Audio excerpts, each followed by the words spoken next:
20% നിന്ന് 30% ബി.ജെ.പിയുടെ വോട്ട് വർധനവ് ലക്ഷ്യമിടുമ്പോഴും അവിടെ ഒരു മുന്നണിയുടെ വിപുലീകരണം ആവശ്യകതയുണ്ട്.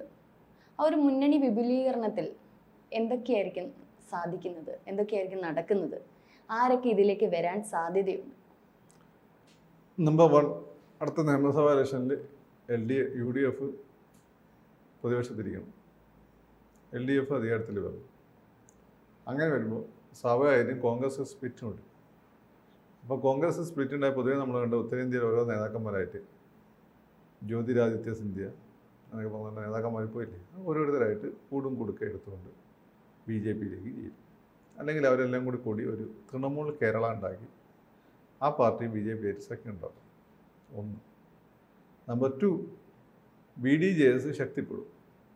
അടുത്ത നിയമസഭാ ഇലക്ഷനിൽ ഒരു സീറ്റ് BDJS ജയിക്കും, BJP ഒരു 3-4 സീറ്റും കൂടി ജയിച്ചു കഴിഞ്ഞാൽ BDJS ശക്തിപ്പെടും. അതോടുകൂടിയിട്ട് ഈ ഈഴവ കമ്മ്യൂണിറ്റിയിൽ അസംതൃപ്തരായിരുന്ന കോൺഗ്രസ്സുകാരും കമ്മ്യൂണിസ്റ്റ് പാർട്ടി LDFയിലേക്ക് മേത്തന്മാർ അടിച്ചു കയറുന്നു എന്ന് പറഞ്ഞുകൊണ്ട് പേടിച്ചിരിക്കുന്ന കുറച്ച് താഴെത്തട്ടിലുള്ള ഈഴവ കമ്മ്യൂണിസ്റ്റുകാരും ദളിത് കമ്മ്യൂണിസ്റ്റുകാരും BJPയുടെ ഭാഗവും അല്ലെങ്കിൽ BDJSൻ്റെ ഭാഗവും.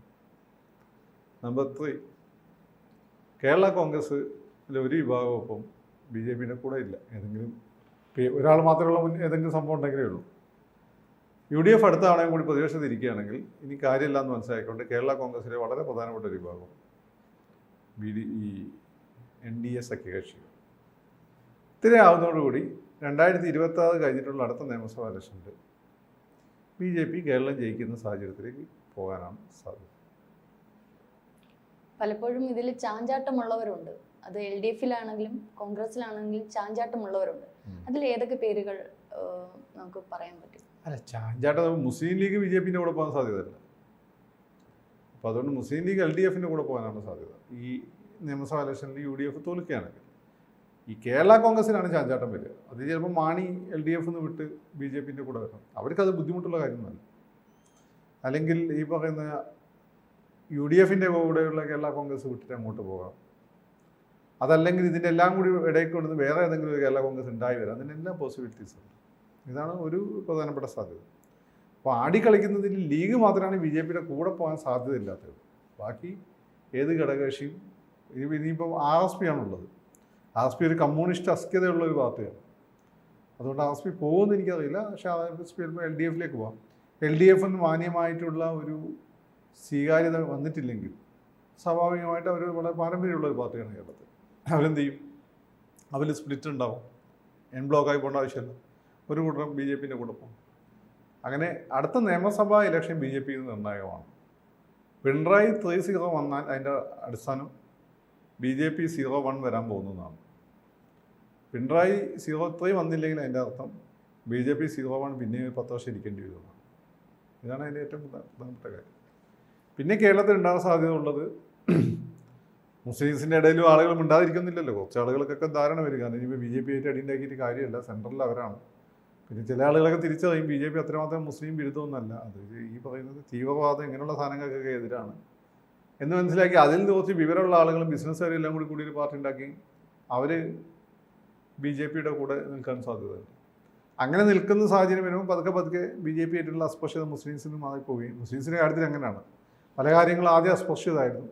പിന്നെ ആരും ബോൾഡായിട്ടുള്ള ആളുകൾ ചില തീരുമാനങ്ങളെടുത്ത് അവർ സക്സസ്ഫുൾ ആകുമ്പോൾ എന്നാൽ പിന്നെ നമ്മളെ കയ്യിലല്ലേ വോട്ടുള്ളൂ, നമ്മൾ എഴുതുന്നത് കൂടെ നമ്മൾ ഓടിക്കുക, അതാണ് നമ്മുടെ രീതി.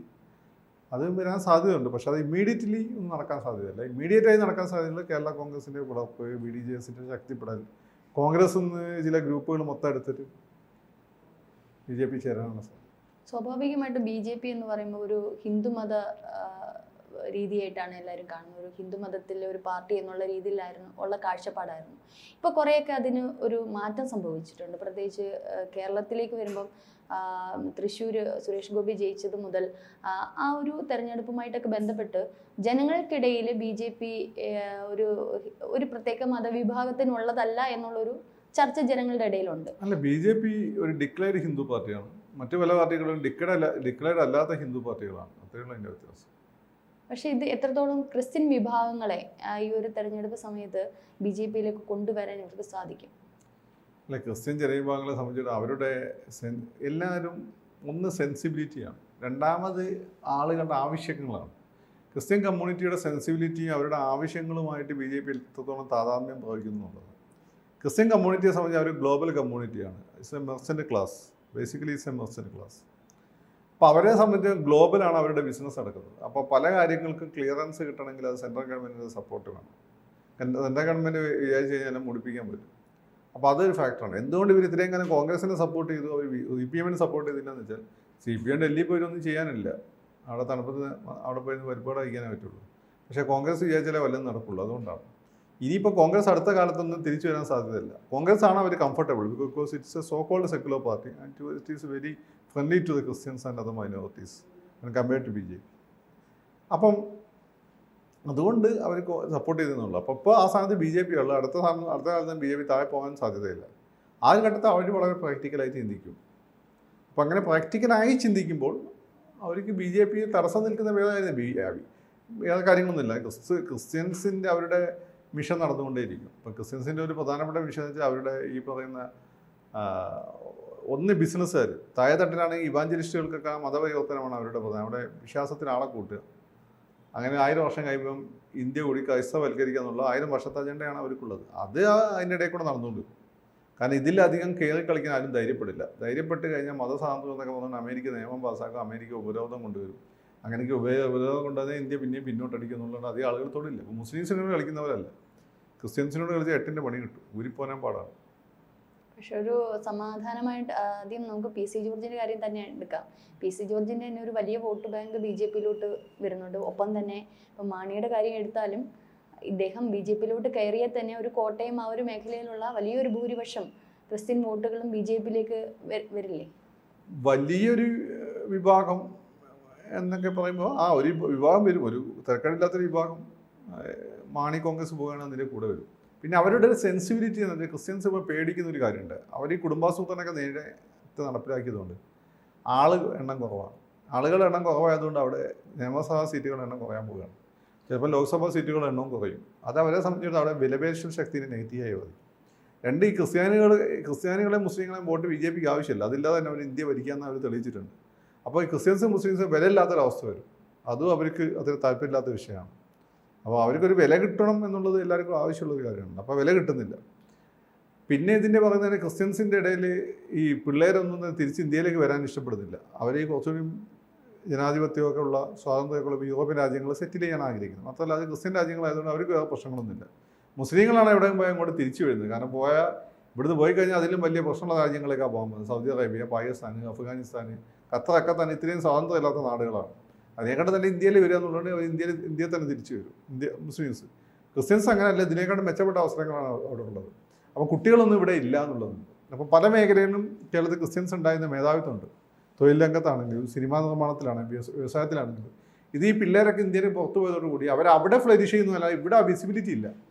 ആ വിസിബിലിറ്റി ഉള്ള സ്പേസിലേക്ക് മുസ്ലിംസ് കയറി വരുന്നത്. മുസ്ലിംസ് ഇപ്പോഴാണ് വിദ്യാഭ്യാസമൊക്കെ കിട്ടി കർഷക ഉണ്ടാക്കാൻ തുടങ്ങിയത്. ഇപ്പോൾ യൂസഫ് അലി സാറിനൊക്കെ പോലുള്ള ആളുകൾ ആ രംഗത്ത് കയറി വരുമ്പോൾ ക്രിസ്ത്യൻ വിസിബിലിറ്റി കുറയാണ്. ഇപ്പോൾ സിനിമ എടുത്ത് നോക്കിക്കഴിഞ്ഞാൽ മുസ്ലിം പേരുകളാണ് കൂടുതൽ കാണാൻ പറ്റും. അപ്പം പിന്നെ അതിൻ്റെ കൂടെയാണ് ഈ പറയുന്ന ചില വിഷയങ്ങൾ, ചില വിവാഹങ്ങളുമായിട്ടും ഇന്റർ റിലീജിയസ് വിവാഹങ്ങളുമായിട്ട് ബന്ധപ്പെട്ട ചില പ്രശ്നങ്ങൾ, അല്ലെങ്കിൽ മയക്കുമരുന്നുമായിട്ട് ബന്ധപ്പെട്ടിട്ട് പാലാ ബിഷപ്പ് പറഞ്ഞ ചില ഇത്തരം വിഷയങ്ങൾ വരുന്നു. ഹലാൽ ഫുഡ് പോലെയുള്ള വിവാദങ്ങൾ ചിലർക്ക് ഉയർത്തിക്കൊണ്ടിരുന്നു. ഇതെല്ലാം ക്രിസ്ത്യൻ സൈക്കിയിൽ ഒരു പേടി ഉണ്ടാക്കുന്നത്. ഈ അവസാനം 3 പറഞ്ഞ വലിയ വിഷയം ആണെന്ന് എനിക്ക് തോന്നിയിട്ടില്ല. പക്ഷേ നേരത്തെ പറഞ്ഞ വിഷയങ്ങളുടെ കൂടി ഇതുകൂടി കൂടുമ്പോൾ ക്രിസ്ത്യൻസ് കേരളത്തിൽ സൈഡ് ലൈൻ ചെയ്യപ്പെടുന്നു തോന്നൽ അവർക്കുണ്ട്. പിന്നെ വേറൊരു കാര്യം, അവരുടെ സ്റ്റാർവാൾസായ നേതാക്കന്മാർ KM Mani sir, Oommen Chandy sir ഇവരൊക്കെ മരിച്ചുപോയി. ആൻ്റണീനെ പണ്ടേ അവർ കണക്കിലായിട്ട് തരുന്നില്ല, പേരുകൊണ്ട് മാത്രമേ ക്രിസ്ത്യാനിയായിട്ടുള്ളൂ. അപ്പോൾ അവർക്ക് വേണ്ടി കാര്യങ്ങൾ വാദിക്കാനോ നേടിക്കൊടുക്കാനോ ആരും ഇല്ലാത്തൊരു പ്രശ്നമുണ്ട്. അപ്പോൾ അതുകൊണ്ട് അങ്ങനെ നേരിട്ട് വാദിച്ച് കാര്യങ്ങൾ നേടിക്കൊടുക്കാൻ പറ്റിയ ഒരു ലീഡർഷിപ്പ് അവിടെ നിന്ന് ഉണ്ടായി വരികയും അവർ BJPയോട് കൂടി ചേർന്ന് നിൽക്കുകയും ചെയ്തു കഴിഞ്ഞാൽ, അല്ലെങ്കിൽ BJP അവർക്ക് കൂടുതൽ ഒരു പേഷ്യൻ്റ് ഹിയറിംഗ് കൊടുത്തു കഴിഞ്ഞാൽ സ്വാഭാവികമായിട്ടും മുസ്ലിം വോട്ടുകൾ BJPയിലേക്ക് ഷിഫ്റ്റ് ചെയ്യാനുള്ള സാധ്യത. ഇതര സംസ്ഥാനങ്ങളിൽ BJP സ്വാഭാവികമായിട്ട് മറ്റൊരു മുന്നണികളിൽ നിന്നും കൂടുതൽ ആൾക്കാരെ BJPയിലേക്ക് ആകർഷിക്കാറുണ്ട്, പല ഓഫറുകളും നൽകി. ആ ഒരു ട്രിക്ക് കേരളത്തിൽ നടക്കും. കേരളത്തിൽ ഭാര്യ ഡിവോഴ്സ് ചെയ്ത് കളയും. കേരളത്തിലെ ആളുകൾ പൊതുവേ കുറച്ച് ബുദ്ധിജീവികളാണ്. കുറച്ചുകൂടി ആശയത്തിൻ്റെ ഒരു പിടുത്തമുണ്ട്, പ്രത്യയശാസ്ത്രത്തിൻ്റെയും വിശ്വാസത്തിൻ്റെയും കൂറിൻ്റെയൊക്കെ. അപ്പോൾ അതുകൊണ്ട് അങ്ങനെ ഇതൊക്കെ കിട്ടി പോകുന്ന ആളുകൾക്ക് ഇവിടെ നമ്മൾ വില കൽപ്പിക്കില്ല. ഉത്തരേന്ത്യയിലൊക്കെ പൈസ ഉണ്ടെങ്കിൽ എന്തും പറ്റും. ഉത്തരേന്ത്യ ഇവിടെയൊക്കെ കേരളം വിട്ട് കഴിഞ്ഞാൽ ഒന്നു കൂടുതൽ ഭാര്യമാരുണ്ടാകുന്ന ഗമയാണ്. കേരളത്തിൽ ഒന്നു കൂടുതൽ ഭാര്യ ഉണ്ടാകുന്ന അവൻ്റെ വില പോയി.